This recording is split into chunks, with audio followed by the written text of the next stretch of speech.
video, and this video is about law of demand. Hello everyone, welcome to the Riva classes. My name is Varsha. Demand. When someone shows his her wish toward particular product to purchase at a particular price on a particular time and have ability and willingness to pay is known as demand.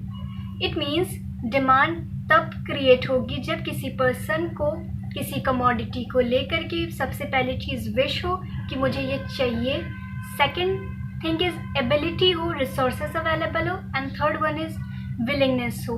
जब तक willingness नहीं होगी demand create नहीं होगी. Now demand functions.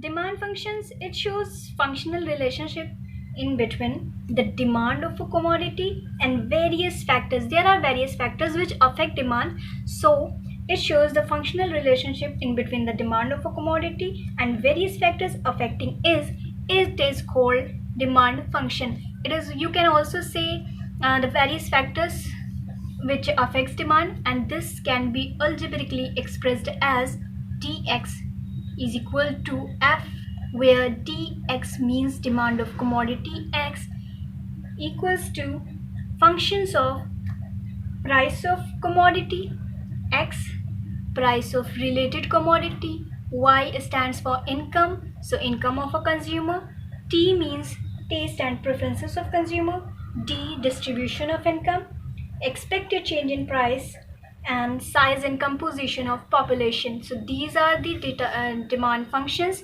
or you can say determinants of demand. Law of demand. Law of demand state the inverse relationship between the price of commodity to its demand. This means when price of commodity X increases, demand of commodity X decreases, or price of commodity decreases, demand of commodity X increases. So, the law of demand shows the indirect and negative relationship between the price of the commodity and its demand. Law of demand को हम table के form में और diagram दोनों form में हम समझ सकते हैं. The tabular representation of law of demand is known as demand schedule, and the graphical representation of law of demand is known as demand curve. So if for example हम यहाँ milk का example लेते हैं कि जब milk हमारा 5 rupees पर litre था तो उसकी डिमांड 3 लीटर थी. when price decreases, demand increases. So this shows the law of demand process. So this is the diagram. Here price of milk represents on y-axis, demand of milk in liters represent on x-axis. So आप देख सकते हो जब price हमारी 5 rupees पर litre थी तो demand हमारी 3 लीटर की थी. when price decreases, demand increases. So this shows the law of demand process where demand decreases, price increases. It shows the indirect and negative relationship between the price of the commodity and demand of a commodity. So this is the price of a commodity and this is the demand of commodity.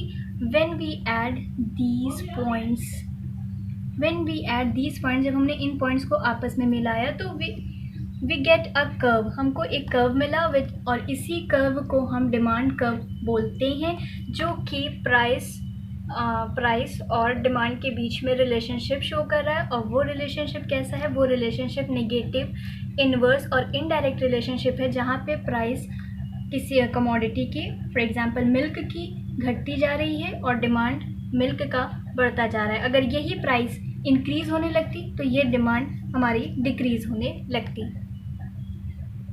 Now question arise, why demand curve slopes downward? Why demand curve slopes downward? So there are the 4 reasons, that is income effect, substitution effect, law of diminishing marginal utility, and price effect. First is income effect. This means कि when the income of consumer falls, their demand also falls. This means कि जब consumer की income घटती है उसकी demand भी घटती है. That results in downward sloping curve. Second one is substitution effect. So due to rise in the price of commodity, a certain customer shifts to another. For example, कि two commodities हैं और best example is T and coffee. एक तरफ T के consumers हैं, एक तरफ coffee की कंज्यूमर्स हैं, और अगर टी की प्राइस बढ़ जाएगी तो जो टी के कंज्यूमर्स हैं वो किधर शिफ्ट हो जाते हैं, कॉफ़ी की तरफ. तो this results in downward sloping curve, कि उसकी जो डिमांड होगी कॉफ़ी की वो बढ़ जाएगी एंड टी की डिमांड क्या होगी, घट जाएगी. तो that is the reason why demand curve slopes downward. Next one is law of diminishing marginal utility. According to law of diminishing marginal utility, continuously consume different unit of commodity, the demand of such additional unit falls. So that is the reason why demand curve slopes downward. Next is price effect.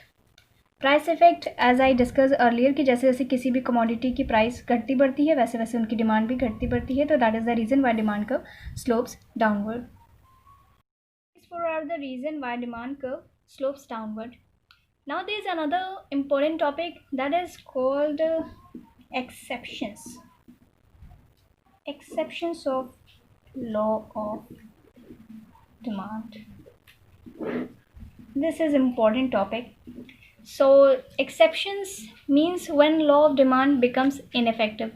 वहाँ पे law of demand use नहीं होता है. कुछ ऐसे exceptions हैं. तो first one is conspicuous consumptions. It includes the consumptions of wealthy people. Wealthy people के consumption जैसे कि उनके consumptions हो गए consumptions of luxurious cars, diamonds, helicopter, etc. और ये जो wealthy people हैं इन goods को consume करते हैं with a view to distinguish themselves from the average people. खुद को average people से अलग दिखाने के लिए इन commodities का वो consumption करते हैं. तो even चाहे इसकी prices जितनी भी बढ़ जाएं वो इस प्रोडक्ट को ख़रीदेंगे ही ख़रीदेंगे. तो ये एक रीज़न है कि जब लॉ ऑफ डिमांड इनइफेक्टिव हो जाता है वहाँ पे यूज़ नहीं होता है. तो that is conspicuous consumption. Next one is conspicuous necessities. Conspicuous necessities it means कि सर्टन थिंग्स जैसे कि फ़ैन्स है, मोबाइल है, टीवी सेट्स है, रेफ्रिजरेटर है, ये कुछ ऐसी चीज़ें हैं जो नेसेसिटीज़ हैं हमारे मॉडर्न लाइफ की, कि हमको ये चाहिए ही, और इनको परचेज़ करने के लिए हम इसको किसी भी कॉस्ट पे ख़रीदना चाहते हैं, क्योंकि हमको भी भाई मॉडर्न लाइफ में रहना है ना. तो अपने आप को कुछ तो दिखाना ही चाहिए कि फ़ैन्स है मेरे पास, मोबाइल से, टीवी सेट से, रेफ्रिजरेटर है मेरे घर पे, तो इनको किसी भी कॉस्ट पे हम ख़रीदने के लिए तैयार होते हैं. तो ये एक ऐसा रीज़न है कि जब लॉ ऑफ डिमांड इनइफेक्टिव हो जाता है, क्योंकि चाहे इसमें प्राइसेस बढ़ जाएं चाहे घट जाएं, अगर कंज्यूमर को परचेज़ करना है तो वो परचेज़ करेगा ही. Third one is ignorance. Ignorance कि if the consumer is not aware of price of competitive commodities he may purchase more of commodity even at high price. जब कंज्यूमर अवेयर नहीं होता, जब उसको नहीं पता होता है कि वो किस प्रोडक्ट को ख़रीदे, उसकी प्राइस क्या है, तो कभी कभी ऐसे होता है, या उनका फोबिया हो कि जो कमोडिटीज़ की हाई प्राइसेस होते हैं तो वो उनकी क्वालिटीज़ अच्छी होती है. तो कभी कभी ऐसे स्टूपिड बिहेवियर से भी वो क्या करते हैं, किसी भी कमोडिटीज़ को हाई प्राइस पे ख़रीद लेते हैं, और उस पर वहाँ पे ये लॉ ऑफ डिमांड बिल्कुल पूरी तरह से इनइफेक्टिव हो जाता है. And last one is extraordinary situation. Extraordinary situation for example drought, floods, wars, ये एक ऐसी सिचुएशन है जहाँ पे कंज्यूमर का बिहेवियर अब नॉर्मल हो जाता है. वो कोई भी कमोडिटीज़ को किसी भी प्राइस पे ख़रीदना चाहते हैं, बस उनका मेन मोटिव होता है कि हमको ज़िंदा रहना है और हमको ये कमोडिटीज़ चाहिए, हमें बहुत ज़रूरी है.